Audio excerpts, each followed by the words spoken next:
В Луганске сегодня отмечают День города. Перемирие, хоть и очень хрупкое, в целом соблюдается. Несмотря на то, что украинские силовики все же используют прекращение огня для перегруппировки сил, на родину стали возвращаться беженцы. Репортаж Станислава Назарова.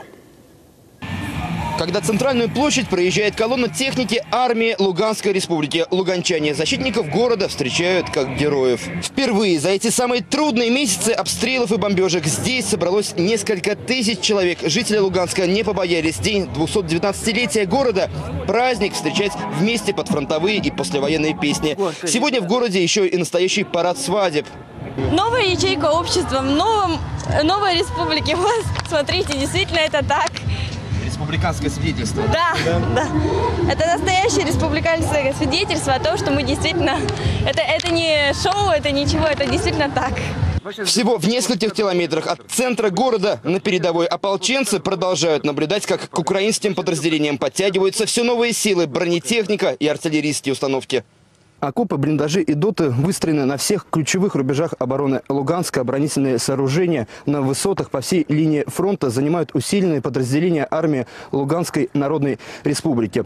Отсюда с передовой хорошо видны огневые позиции украинских силовиков. Украинская армия укрепляет позиции и перегруппируется. Ополченцы в ответ завозят на господствующую высоту зенитные установки, гаубицы и тяжелую артиллерию. За этими позициями ополченцев прямая дорога на Луганск, поэтому за эти рубежи бойцы армии Новороссии готовы сражаться до последнего. Крупнейший в Восточной Европе завод по производству волков для прокатки металла уничтожен в руинах. Основные цеха производства. Электроподстанция завода до сих пор дымится. Бронетехника была, были установки «Град», с которых с территории завода велась стрельба.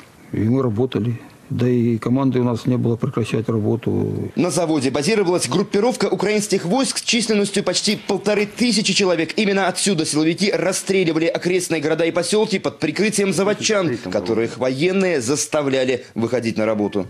Пожилые люди сравнивают пережитое в начале сентября с годами Великой Отечественной войны. Эти улицы обстреливались как раз с территории завода. 80-летняя Валентина Яковлевна до освобождения города Лутудина просто не выходила из подвала. Дом ее сына, как и у многих других соседей, разрушен. Спустя месяц, проведенный в эвакуации в России, Николай вместо дома обнаружил груду битого кирпича. Строить новый дом семья уже не сможет.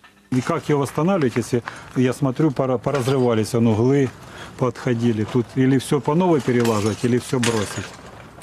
Мне 60 лет, мне просто сил не хватит, это все. Без электричества Луганск и пригороды существуют почти 1,5 месяца. В результате боевых действий уничтожено 53 километра высоковольтных проводов и сотни километров ЛЭП. Разрушенные подстанции, поваленные опоры и сожженные провода. Электрики даже не восстанавливают, а по сути выстраивают заново сетевую систему региона. Ремонтным бригадам на это потребуется не 1 месяц. Пока высоковольтные поднимаем. До низковольтных еще дело не дошло. Вот местные сами тут восстанавливают. Эту колонну из 280 грузовиков с гуманитарной помощью здесь ждали несколько недель. Больше 2000 тонн провизии, крупы, консервы, детское питание. Городу, пережившему блокаду, были как никогда необходимы. Гуманитарную помощь, отправленную сюда в августе, получили 183 тысячи луганчан. Помощь из России здесь выдают по спискам. Пункты выдачи находятся в школах.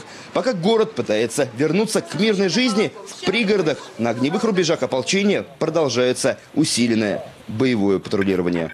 Станислав Назаров, Сергей Трусков, Владислав Фридолин. Вести. Луганская область.